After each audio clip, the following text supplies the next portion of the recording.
among the unvaccinated.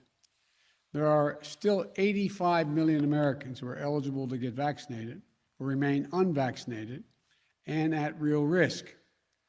Across the country, virtually all of the COVID-19 hospitalizations and deaths continue to be among the unvaccinated. In Alabama, more than 90% of the current hospitalizations are among the unvaccinated.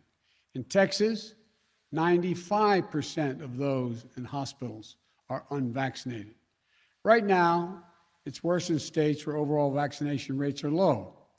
But let me be clear, even in states where the vaccination rate is high, the unvaccinated in those states are also at risk. And we're seeing cases rise as a result.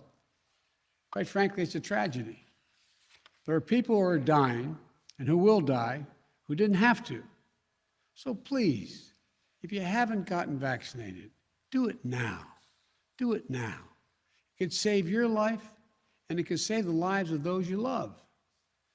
You know, and the good news is that more people are getting vaccinated.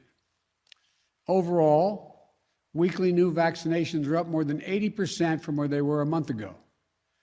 While it can take up to 6 weeks to get fully protected after your first shot, this increased level of vaccinations is going to provide results in the weeks ahead.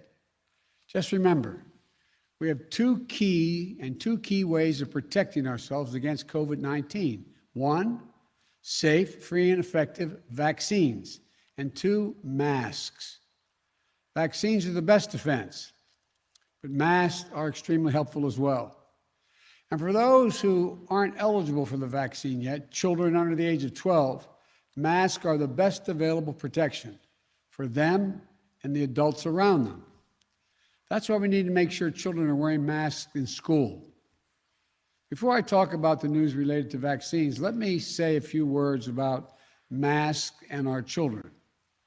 Unfortunately, as we've seen throughout this pandemic, some politicians are trying to turn public safety measures, that is, children wearing masks in school, into political disputes for their own political gain.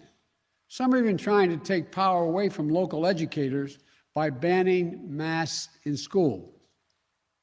They're setting a dangerous tone.